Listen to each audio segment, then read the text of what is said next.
In life, we often chase after things we believe will make us happy.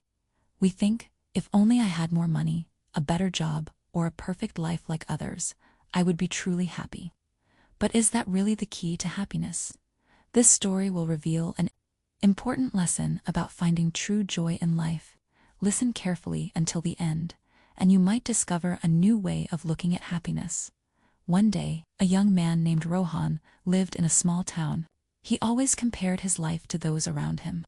He saw wealthy businessmen driving luxury cars, social media influencers living glamorous lives, and celebrities traveling to exotic places.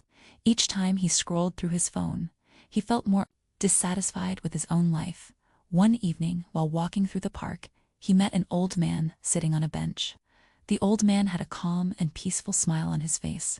Rohan, curious about his serenity, sat beside him and said, "Sir, you look so content.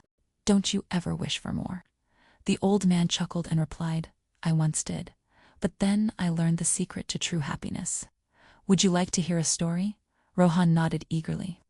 The old man began, "Many years ago, there was a wise king who had everything: wealth, power, and fame. Yet, he was never happy. He always desired more and more. One day, he heard about a sage who lived in a distant village and was known to be the happiest person in the land. The king decided to visit him and learn his secret.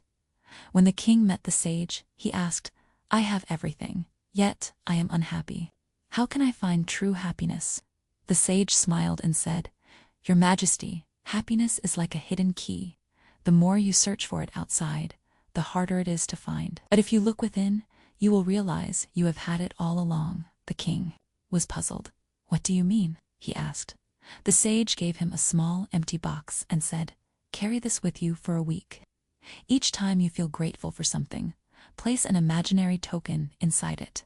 By the end of the week, open it, and you will see how rich you truly are." The king followed the sage's advice. At first it was difficult, but soon he started noticing small things: warm sunlight on his face, a kind word from a servant, the laughter of his children. Each time he placed a token in the box. By the end of the week, he realized his heart was full of gratitude, and he no longer felt empty. He had discovered the key to happiness. The old man looked at Rohan and said, "Happiness isn't about having everything. It's about appreciating what you already have. The moment you stop comparing and start being grateful, you will unlock true joy." Rohan sat in silence, absorbing the lesson. That night, he started his own gratitude practice, and day by day, he found himself feeling lighter, freer, and happier. This story teaches us that happiness is not found in wealth, fame, or status. It lies in gratitude and contentment. So, instead of looking at what others have, cherish what you already possess. If this story helped you learn something valuable, don't forget to like and share your thoughts. See you in the next story, where we'll continue learning together.